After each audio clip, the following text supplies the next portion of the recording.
کاتتان باش من کامەران حاجی عومەر لەگەڵ هاوکارانم لە باسی ڕۆژ ئەم جارە هاتووینەتە شاری قەڵاتزێ و دەڤەری پشدەر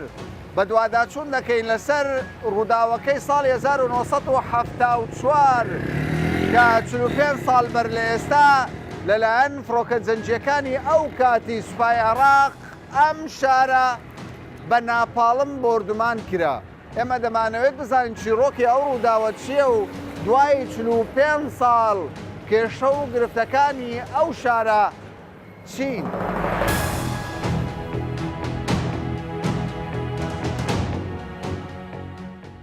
ڕووداوەکەی ساڵی 74 بەبیر دێ؟ چۆن فڕۆکە لەم ناوچەیەدا بە ناپاڵم؟ لەو ناوچەیە لێرەیدا؟ پێراریش ئەمە قسەم بۆ کردن منداڵێک لە هەر خەتمی لەبیر ناتێ هەتاکو لە حەشت لەوێژم لەبیر ناتێ لەوێژ لەبیر تەمەنت چەند بوو ئەو کات؟ ئەو کات لەخر ئێستا 89 ئەو دەمەی زۆر هەڵوە 74 ئەو دەمە یانی گەنج بووی؟ گەنج بوو بەڵێ لێرە لە ماڵێ مەسئولی ناوچەی هەلێرە بوو لەو دواوی لە دوای من. باشە باسی ناپاڵمەکە بکە دەنگی زۆر بوو؟ دەنگی زۆر بوو لەرزە چۆنە؟ ئار چۆن هەردەهەژی بەم شێوەیە هەژی؟ ئەجان ڕووداوەکە ساعت چەند بوو؟ ساعتەوە 10 چارە بوو 10 چارەی کرد. ڕۆژ لە دەرەوە بوو وەکو ئێستا؟ وەکو ئێستا خەرچی بێجیپا لەناو بازارێ بوو خۆتمەنجی لێ نەبوو شەڕی لێ نەبوو هیچی لێ نەبوو. منداڵێک هەلێرە کەوت بوو منداڵێک شەهید بوو شەهید بوو گوڵە بە ڕۆژەی پێ بوو منداڵەکە گوڵە بە ڕۆژێ دەفرۆشت. زۆر ناپاڵمی لێدا لەو ناوچەیە چەند ناپاڵم بوو؟ 4 ناپاڵمی 4 ناپاڵمی لێدا 4 ناپاڵمی لێدا 22 36 منداڵی نەباڵقی کوشت 36 منداڵ 36 منداڵی نەباڵق 9 دایکی شیردەری کوشت 9 دایکی شیردەر 9 دایکی شیردەری کوشت.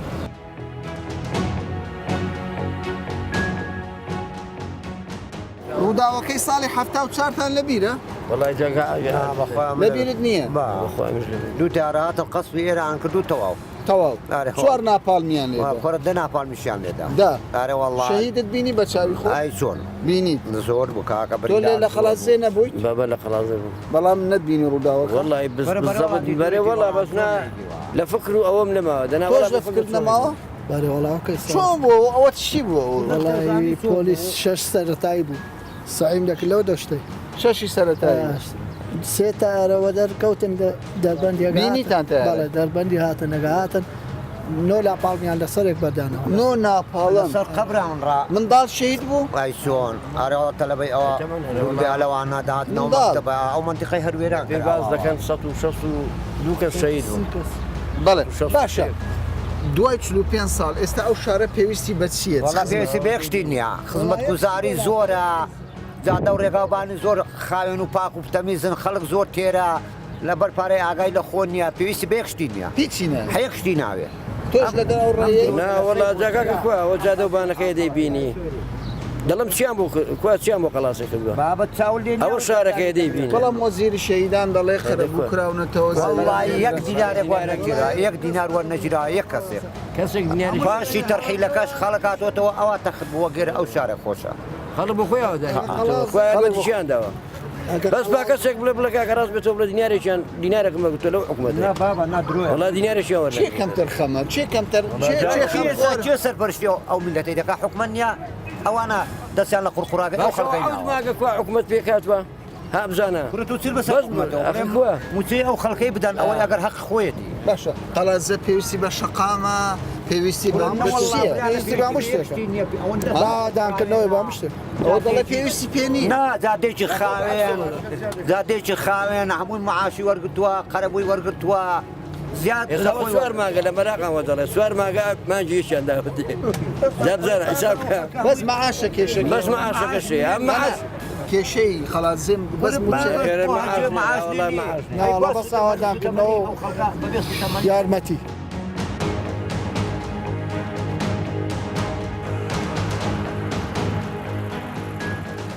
شارە پێویستی بەچی حکوومەت خزمەتی بکە پێویستی بە خزمەت گوزاریە مەسەڵەن هەر شتێکە بۆی نەکرابێ ئەو خزمەتانەی بۆ بکرێتەوە ئەو پڕێ قەڵازش بکرابەوە شتێکی باش بوو پردەکەی قەڵازێ تەواو بکرێ باشە مەرزەکەی ئەوە بە نێو دەوڵەتی بکرێت باش دەوڵەتی شتێکی باشەگە ڕۆژ بکرێت بۆی کە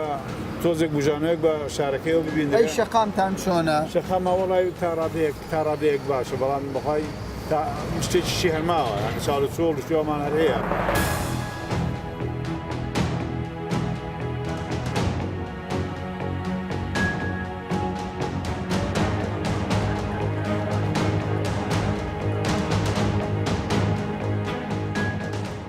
سەوارەت بە ڕووداوەکانی ساڵی 1974 و 1982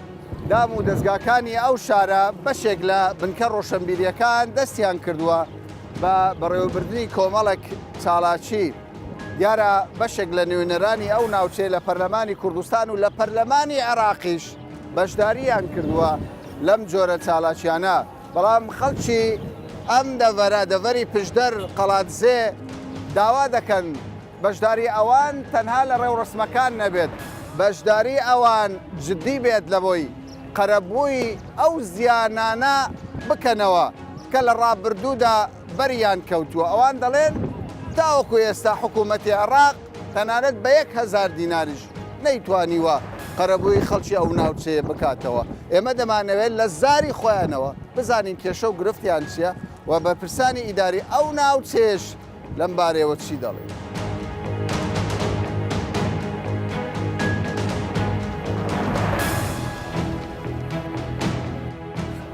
ئێوە وەکو ئافرەتان ژدان ینی پێتان وایە دەبێت چی بکرێتن بۆ وڵای جا بۆ خۆت دەزانین تەمەشە جادوبانەکەیتە دەبێ هەم ڕۆژە سیارەکان لە سناعی بن جادەی لێە هەرسەی تاسەی لێ تەمەشاکە ئەو جە سەر قەبران ببینە بە حساب 24 چۆ تەماشاکە هەموو جیاومارە هاوینان ببینە بەس یەک شقارتە ئاگرێتێ بەردە هەمووی بەرز دەبێتەوە هیچ دوو بندیواری لابن بۆ ئەو پارەی دوو بندیوارەکەی بەس دابینکەم بۆ سەر قەبرانەکەی ببیرە کەواتە ڕێگاوبان گرینگە لەو یەکەم پرۆژە بێت لەو ناوچەیە باشە حکوومەتی عێراق پەرلەمانی عێراق ناچاری کردووە کە قەرەبووی ئەو ناوچەیە بکاتەوە بەڵام تاوەکو ئێستا حکوومەتی عێراق ئامادە نەبوو قەرەبووی ئەو ناوچەیە بکاتەوە بەڵێ بەتەکی دیارەگە هەموو شتەکە دەدیزرێ و هەمووی لە پاشەوە دەخورێ هیچ شتێک دیار نییە بۆ قەڵاسی هیچ شتێک نەکراوە بڕ سەیری دەرمان تەزانە چۆنە باوەڕ دەکەی دەڵی شەپۆ لە جادەکان یعنی ناتوانانی بە شوێدا بڕۆی بە شوێ تێپەڕی یعنی هەر سارێکی دەڕوا بە دڵنیایەوە لەو سەری تووشی کێشەوە یعنی هەز دەکەن ئەو دەڤەرە پشتگوێ خراوە زۆر زۆریش هەربێ لەلایەن چێوە پشتگوێ خراوە ینی بەرپرسەکانی ئێرە دەزانانی ئێرە قسەکانی ئێرە بوو لەبەرەوەی ئەم کە شتێک بە تۆ بسپێرم تۆ دەبێت جێبەجێکێ وایە من نازانم حکومت بڕواناکەم بەس ئەوانەی ئێرە دەبێت ئەوان خەم لێرە بکۆن کە من شتێکم بە پرۆژیان نییە مەسەلە پرۆژیان نیان کۆسب دروست دەکەن بۆ جێبەجێ پرۆژیان دەڵێ پرۆژەمان هەیە بەڵام دوایی کە کۆن دەبێت شتەکە هیچ دیار نابێت ینی گلەی ئێوە بۆ گلەی ئێوە بۆ بەرپرسانی ئیدارەی ئەو شارەیە پردی قەڵات سێ بکە کە نیوەی جێماوە نیوەشی دروست کراوە هەز دەکەن خەمخۆرتانیە لە پەرلەمانی کوردستان لە بەغدا هیچم نبینیوە کە لە پەرلەمانیشە هیچ کەسێک نبینەوە باسی قەڵازێکە کە لە پەرلەمانە قەڵازێ هەیە نەمبینیوە تا ئێستا باسی قەڵازێکە بەس دادرێت ئێوە وەکو خەڵکی قەڵاتزێ پێتان وایە ئەو شارە پێویستی بە چییە ینی دەبینین بەشێک لە بەرپرسەکان لەگەڵ ئێوە یاد دەکاتەوە ئەوە کفایەتە بۆ کێشە و گرفتەکانی ئێوە دیارە قەڵاتزێ زۆر لەوە زیاتری پێویستەکە بە تەنها مەسئولەکان بێن هەریادەکەمان بۆنەکەمان لەگەڵ نوێ بکەنەوە بەڵام وەکو لە ڕووی پێویستی شارەکە پێم وانە کراوە بەڵام لە ئەستموعی ئێمەنیە ئێمە زۆر زیاترە لەوەی کە ڕێگاوبانمان جادەوبانمان باش نییە بەڵێ بە تاکید هەمووی تێک چووە اینجا خوێندنگاکانمان وەک پێویست نییە خەستخانە وەک پێویست نییە بەگشتی شارەکە پێویستی زۆر زۆرە بەڵام تا ئێستا حکومەت کەم تا زۆر وەک پێویست نەبووە باشە ئێوە نوێنەرتان لە پەرلەمانی کوردستان هەیە نوێنەریشتان لە پەرلەمانی عێراق هەیە ئەوان لە خەمی ئێوە گەیشتوون ینی هاوکار بوونە بۆ ئەوەی مافی ئێوە بگات دەستە بەتەکیید نا لەبەرەوەی تەنها ئەو کاتانە بۆنەکان لە بیرە بەشداری دەکرێت یان کاتی بۆنەکان شتەکان بیر دێتەوە.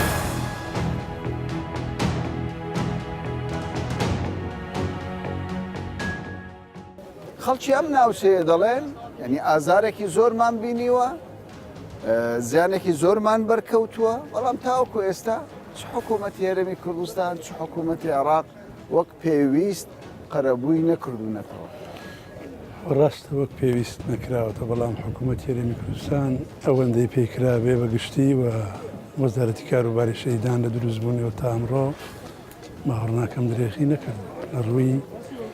یەکەم کار کە کراوە ئەو وەزارەتە تشکیل بووە یان پێکاتوە بۆ کە سوکاری شەید و ئەنفال و زیندانیانی سیاسی دروستبوونی ئەو وەزارەتە بۆ بە تەنگ داواکاری و امتیازەتەکانی بچێت داواکاری امتیازەتەکانی جۆرا و جۆر بوون لە ڕووی یەکەی نیشتە جێبوون کە زەوی و خانۆگرێتەوە پێم وایە زۆرینەی زۆری لە هەموو ناوچەکان زەوی دابەشکراوە یەکەی نیشتە دانیشتوانی قەڵات زێش هەموو شوێنەکان زەویان قەرەبوو کراونەتەوە بەوە قەرەبوونیەوە امتیاز کەوایە زەویان پێدراوە ئەوانشی کە پێشتر پارە هەبوو پێشەوە ئێمە دەست بەکار بین یەکی 27 ملیۆن نیویان داونەتێ بۆ ئەوەی کە زەویەکانیان پێن بخان بە شێوەیەکی گشتی لە هەموو هەرێمی کوردستان دەربارەی تەندروستی بووە هەموو مناڵەکانیان کوڕ و کچیان لەو دوانش خوشک و براشیان لەسەر وەزارەتی کاروباری شەیدان و ئەنفال کراوان نەشتەرگەری و چارەسەریان بۆ کراوە 2 ساڵیشە بێ مەلەفەکەمان داوەتە وەزاری تەندروستی کەواتە حکوومەتی هەرێمی کوردستان بە تایبەت وەزارەتی شەیدان کاری کردووە بۆ بەڵێ دەربارەی خوێندن کرێی خوێندن ئێمە ساڵانە 18 ملیارد تا زیاتر بە کرێی خوێندنی کوڕ و کچی شەید دەدەین ئەنفال دەدەین زیندانی سیاسیەت بەوان ئەنی جۆرا و جۆرین خزمەتەکان بەڵام ئەگەر بڵێ لە ئاشتی پێویستانیە ڕاستە ئەگەر وەزای ئەو حکوومەتە باش بێت زیاتر و زۆرتریان بەنیازن زیاترن باشە سەبارەت بە بڕیارەکە پەرلەمانی دەربارەی قەرەبوو لەکوێ قەرەبوو کرێتەوە قەرەبوو لەو دادگایانی کە لە دوای 2023 دادگای تاوانەکانی عێراق دروست بووە هەموو ئەو کەیسانەی جیخۆ کوردستان هەمووی کەیسی جینۆساید ئەو محکەمەی پێکات بەداخەوە نوێنەری کوردیتیانە تا ئێستاش تا سەدام و دار و دەستەکەی تا 2007 ناوانە درانە محکەمە دوایەوە ئەو دادگا هەر بوونی نەماوە چەندین کەیسێ هێشتا تحقیقی تیان نەکراوە بەڵام 6 کەیس بڕیاری قەتعی دادگای بۆ دەرچووە کە کەیسەکانی کوردانی فەیلی بارزانیەکان هەڵەبجە و ئەنفال و ئەم پشدەرا پڵازێ لەگەڵ سەی سادق 6 کەیس بڕیاری قەتعی بۆ دەرچووە بەڵام تا ئێستا هیچ قەرەبوویەکی مادی معنەوی نەکراش. ئێوە لە ڕابردوو لەگەڵ حکوومەتی بەغدا هەماهەنگیتان لەبووە تا چارەسەریان شتە بکەن؟ بەڵێ خۆتەزانی ئەو ماوانە کە بودجە بڕا و ساردیەک یا ناتەبایە کەوتە نێوان هەرێم و بەغا دواتر بودجە بڕا علاقاتەکان بەرەو شێوەیەکی ساردوانە ڕۆشت بەڵام ئەمە جگە لەوەی هەر سێ پارێزەرمان بە گرێبەست هەیە ئەو سێ پارێزەرە هەمیشە متابعی کەیسەکانەکەن سەردانەکەن دێنە ڕوون بەڵام وەکو پێم وتی ئەو دادگایە ئەوەندە بچوو کراوەتەوە ئەوەندە بهمال کراوە هیچ کەیسێکی تر کاری لەسەر ناکەن و لەسەر ناکەن لەبەرەوە کورتایە حزوری نییە هەموو عێراق بە شێوە یەکەم وارسی شەید و زیندانیانی سیاسی هەمووی موچە و منحیان لەسەر ئەوان بێت زیانەکانیان بۆ ببژێرێ مناڵەکانیان کرێ خوێندنیان بۆ بدە بۆ دەرەوە بۆ ناوە زۆرن ینی بابەتەکانی ئەو قەرەبووکردانە زۆرن امتیازەتەکانی زۆرن بەڵام تا ئێستا نەکراوەت بۆ بەوەکو پێویستیش بەداخەوە تا ساڵی 2 ساڵ لەمەوە پێش نە پەرلەمان تارەکانمان نوێنەرەکانمان لە بەغا لەسەر مادەی 132 هیچ کارێکی جدی نەکراوە.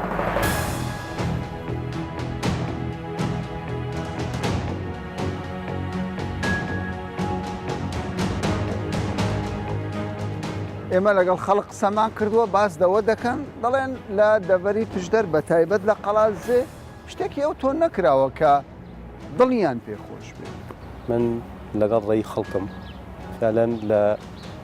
سنووری ئێمە شت کراوە ئەنی ئەگەر ئیسان بەڵێ نەکراوە بێویژدانیە بەڵام ئەوانەی کە پرۆژەی استراتیژین کەمن لە سنووری ئێمە دەتوانین بڵێن دوو پرۆژەی استراتیژی کراوە یەکێکیان ویزگەی کارەبای 132 کەیڤە کە مەحەتێکی کارەبایی زۆر باشە دوێمیان مەحەتەی ئاوی قەڵازەیە کە یەکێک لە مەحەتە سەرکەوتۆکانی ئاوی کوردستانە بەڵام پێداویستەکانی خەڵک یا خزمەت گوزاریەکانی خەڵک ڕاستەکە منیش لەگەڵ ڕێی خەڵکم لە ئاستی پێویستدانە لە ئاستی چاوەڕوانەکانی خەڵکدانە لە ئاستی قوربانیەکانی سنووری پشدەر و قەڵازێدانە بەڵێ بۆچی ینی تاوەکو ئێستا بە شێوەیەک لە شێوەکان وەکو پێویست خزمەتی ئەو ناوچەیە نەکراوە لەلایەن حکوومەتی عێراق و لەلایەن حکوومەتی هەرێمی کوردستانیش ڕاستەکەی وە پرسیارێکە لای منیش و لای بەشی هەرە زۆری خەڵکی پشدەریش ئەنی پشدەر لە کاتێکدا کە ناوچەیەکی مڕەحەلە ینی ڕاگوێزراوە ئەو پشدەرێک کە دەبینی لە ساڵی هەشتاونەوە لە مانگی شەشی هەشتاونەوە تەنانەت یەک خانوشی بە پێوە نەماوە هەر هەمووی خاپوت کراوە تەخت کراوە ئەنی ئەوە پێم وایە نە دەسەڵاتی کوردی نە حکوومەتی مرکزی ینی حکوومەتی اتحادی نە پەرلەمانی کوردستان نە حکوومەتی هەرێمی کوردستان نەهاتووە ئاوڕێکی جددی لەو هەموو کارەسات و لەو هەموو وەیلات و لەو هەموو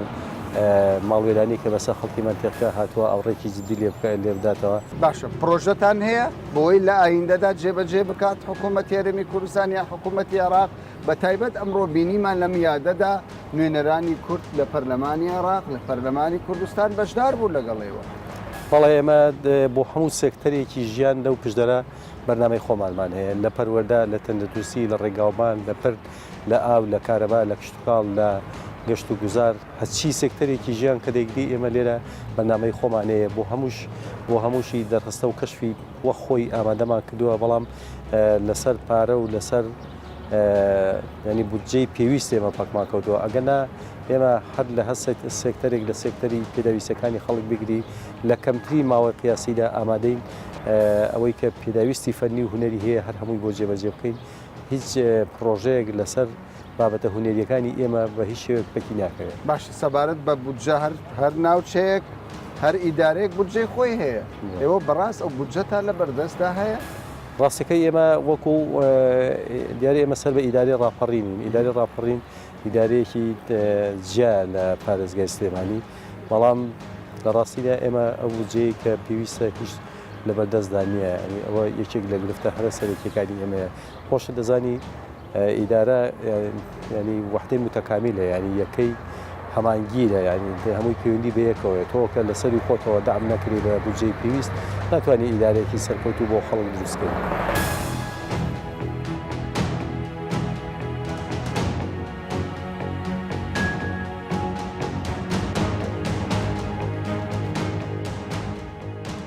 پەرلەمانی عێراق لە 2010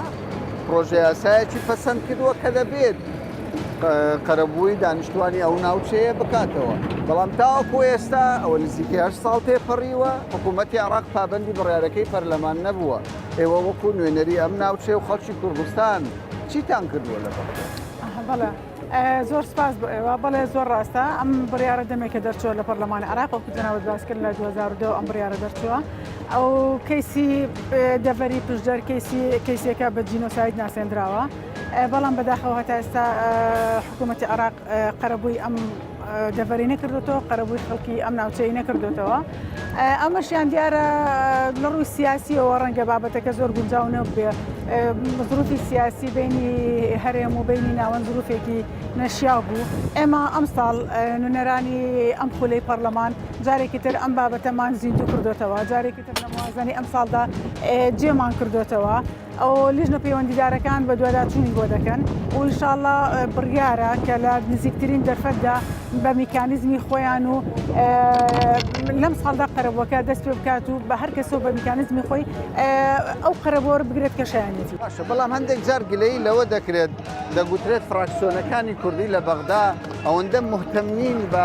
خەمی خەڵکی کوردستان من بە جۆرێکی تر ئەمەیانت بۆ تەفسیر دەکەم مهتەمن فراکسیۆنە کوردەکان بەڵام بەداخەوە جارێکی تر ئەمە دێڵەمەوە فراکسیۆنە کوردەکان یەکدەنگ نین یەک هەڵوێست نین هەمومان تا ئێستا ئێمە لەم کابینەیەشدا لەم پولەی پەرلەمانیشدا تا ئێستا تەحالوفێکی کوردیمان نییە کە لەسەر جۆن پێشەکاندا هاودنگ کەواتە نەبوونی یەک دەنگی زیانی گەیاندووە بە دڵنیایی بەڵێ مافەکانی خەڵکی بوو بە دڵنیایی.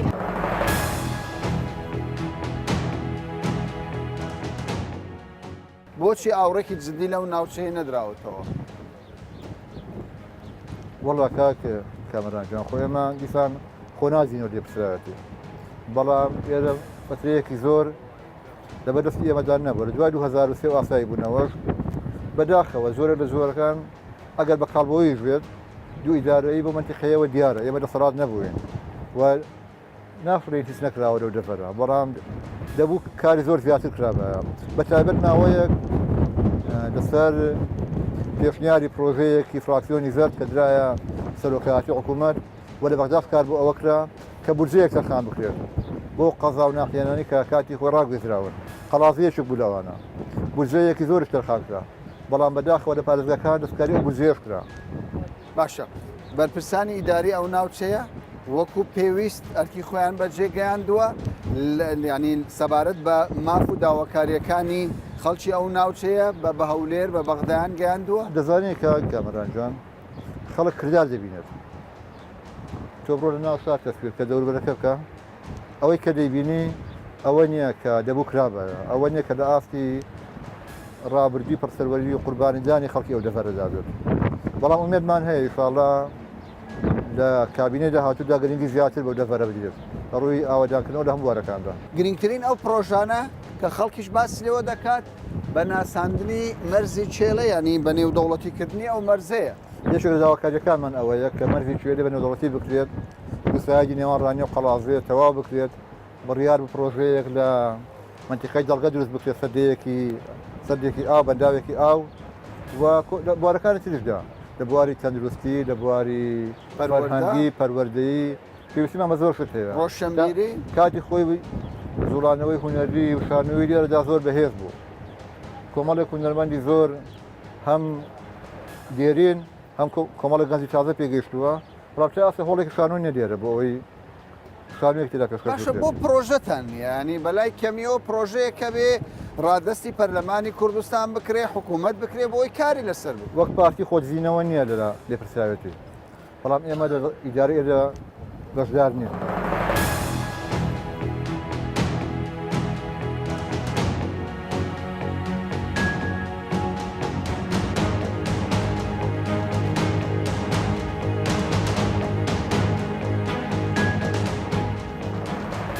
خەڵکی ئەم ناوچەیە دەڵێن لە ڕابردوودا کابینەیەک لە دوایەکەکانی حکوومەتی هەرێمی کوردستان و حکوومەتی عێراق